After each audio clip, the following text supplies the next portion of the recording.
Fait que c'est ça, donc je vous parlais de Jean-Baptiste, on avait parlé de l'enfance, de la naissance de l'enfance de Jean-Baptiste. Là, je vais vous entretenir des débuts de sa prédication, du contexte qui a mené à ça également, où ça va se pratiquer surtout, là. Et fait qu'on sait que ça a duré à peu près, là, que les calculs qui ont été faits par un peu tout le monde, là, c'est autour de entre 2 et 3 ans, disons 2 ans et demi. Là. Et ça va surtout, sa prédication va surtout se dérouler en Galilée. Bon, la Galilée, c'est une des 4 régions, 4 provinces d'Israël de cette époque-là.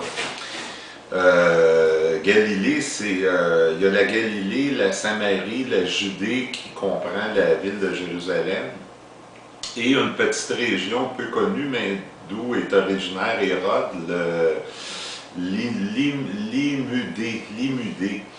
où est-ce qu'Hérode est originaire. Et fait que Jésus vient comme on le sait tous, vient de Nazareth, qui est un village de montagne un peu lointain. Et pour sa prédication, il va commencer ça et faire ça, établir ses quartiers généraux, si on peut dire, à Capharnaüm. Capharnaüm, c'est une ville qui est sur le pourtour du lac de Galilée, qui est vraisemblablement par rapport à un village de montagne, un lieu où qui est plus un carrefour de circulation de gens, etc., et qui va donner l'opportunité à Jésus-Christ, évidemment, de se faire connaître.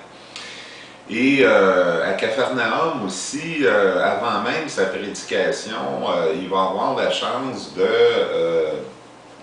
travailler, pas travailler, mais se faire connaître dans une synagogue. Et les synagogues, dans ce temps-là, c'était pas vraiment un lieu de prière, un lieu sacré, de rituel. C'était plus un lieu de discussion, où est-ce qu'on apprenait, entre autres, aux jeunes la Torah, les 5 livres, les 5 premiers livres de la Bible, qui sont les livres les plus sacrés dans le judaïsme. Et c'est l'occasion pour quelqu'un justement comme Jésus-Christ qui est jeune, qui a des idées, qui essaie d'amener de nouvelles interprétations de la Bible, de l'Ancien Testament, de s'exprimer, de se faire poser des questions, de provoquer des débats, de vérifier le bien fondé puis la solidité de ses prétentions, etc., etc.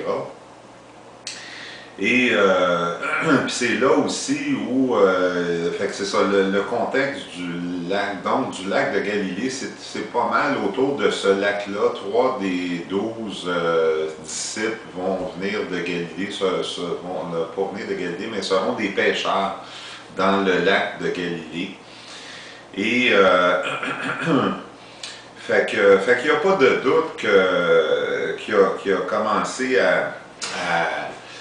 il n'y a pas de doute que Jean-Baptiste, qui était le meilleur dans son domaine à cette époque-là, qui avait une réputation, qui avait gagné toute la Palestine au complet, et qu'il y a des disciples de Jean-Baptiste qui, au moment de son arrestation, vont devenir des disciples de Jésus-Christ. Jésus-Christ va être baptisé par Jean-Baptiste, fait qu'il n'y a pas de doute que ça a été certainement, fort probablement que Jean-Baptiste a été le mentor pendant une certaine période de Jésus-Christ, certainement. Et on va noter, ça c'est rapporté par Marc, ça fait partie d'un évangile, d'une information qui vient d'un évangile, donc assez fiable quand même. Et apparemment que dès les débuts dans les synagogues, de sa prédication, ou en tout cas quand il commence son métier, on note son autorité. Ça a l'air qu'il fait beaucoup, il parle avec autorité des livres, de son interprétation de l'Ancien Testament, il est sûr de lui et tout ça. On note également l'originalité de sa pensée. Il y a toutes sortes de gens, prédicateurs et tout ça, puis qui finalement, probablement que la plupart répètent ce que tout le monde dit et tout ça, là. Et lui fait preuve d'une originalité. Il voit des choses dans les saints évangiles que les autres ne voient pas, puis il fait une interprétation de ça bien à lui. Il se montre aussi audacieux, il n'a pas peur de déranger des idées reçues. Et il tranche apparemment qu'il tranche avec ce qu'on a l'habitude des scribes, là, qui se permettent, comme lui, d'interpréter les Saintes Écritures. Mais les scribes avaient passé par le moule, là, avaient été formés par des rabbins, puis avant qu'ils puissent par eux-mêmes faire des interprétations qui prennent leur distance un peu des textes officiels, c'était un peu conservateur, si on peut dire. Alors que Jésus, lui, n'a pas passé par cette filière-là, puis il se permet un petit peu plus de liberté. Et fait que c'est ça, c'est apparemment qu'au tout début, il veut aussi, parce qu'il y a une certaine logique là-dedans, il veut ramener les Juifs au fondement du judaïsme et de ramener les Saintes Écritures à Dieu. Apparemment qu'avec le temps, les interprétations d'un et de l'autre, des grands rois que Israël avait connus, avec David et Salomon, le temple de Jérusalem, il y avait toutes sortes de choses qui avaient finalement d'éléments qui avaient éloigné le judaïsme de son fondement, qui est quand même Dieu. Puis apparemment que Jésus, dès le début de sa prédication, insistait beaucoup là-dessus. Et aussi, il annonce le royaume des cieux. Ça a l'air d'être une expression peut-être pas propre à Jésus, mais sur laquelle il a beaucoup développé.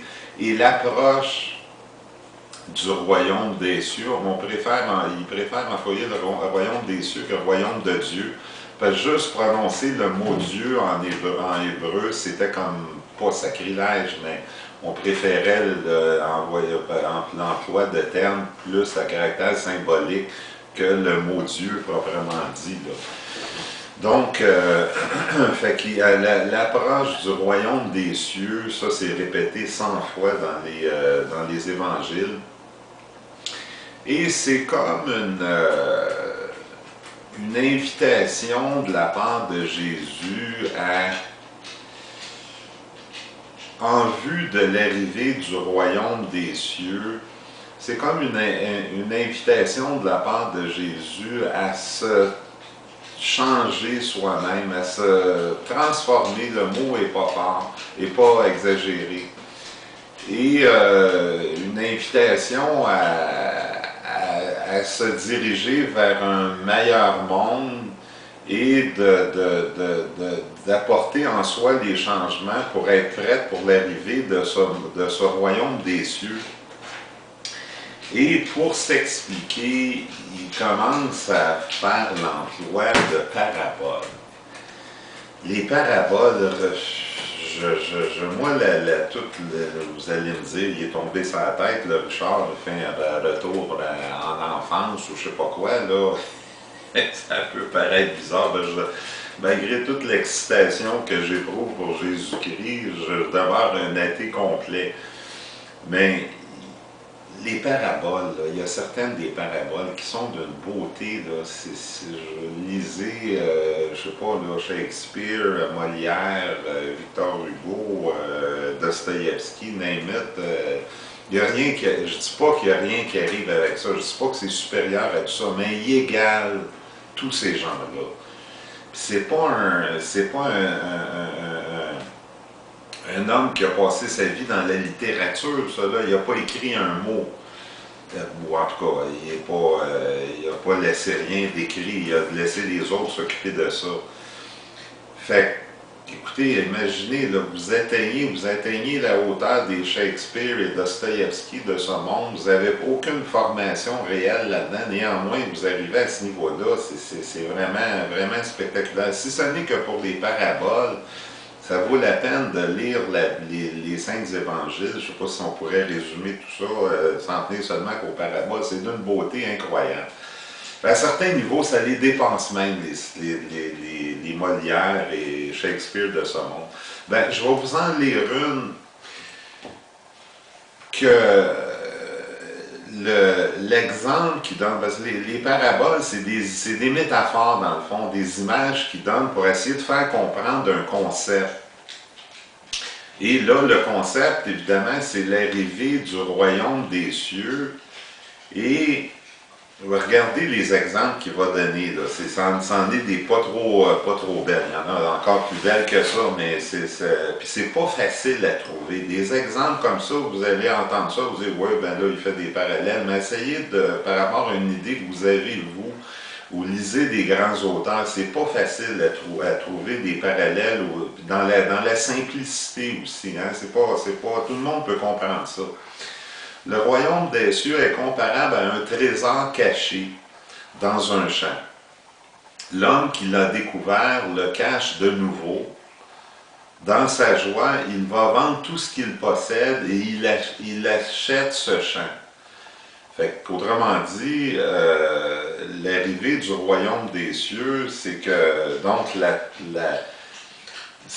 a rien de plus merveilleux que ça. Et il faut donc abandonner, en fait, il parle au niveau matériel, mais on comprend très bien que c'est au niveau symbolique. Il faut abandonner tout ce en quoi on a cru dans une certaine mesure et toutes nos valeurs, et pour s'ouvrir à l'avènement du royaume des cieux qui approche. Un autre exemple, le royaume des cieux est comparable à un négociant qui recherche des perles fines. Ayant trouvé une perle de grande valeur, il va vendre tout ce qu'il possède et il achète la perle. Autrement dit, c'est un autre exemple. Ça a l'air tout simple, ça, là, mais installez-vous 2 minutes ou cherchez ça dans des grands auteurs, des auteurs, des philosophes. On pourrait inclure les philosophes certainement là-dedans qui essaient d'être compris par la masse des gens et qui réussissent à trouver des exemples qui rendent leurs principes, leurs idées facilement compréhensibles comme ça. C'est pas évident. Fait qu'on en verra d'autres paraboles, puis je m'excite pour Jésus-Christ. C'est pas juste pour les paraboles, c'est pour d'autres choses aussi. Fait que je ne suis pas tombé, ça n'a pas tombé sa tête, puis je suis pas virer fou, moi, là. C'est vraiment quelqu'un d'exceptionnel. Fait que la prochaine fois, on regardera un petit peu plus loin dans sa prédication, puis je vous soumettrai d'autres paraboles également.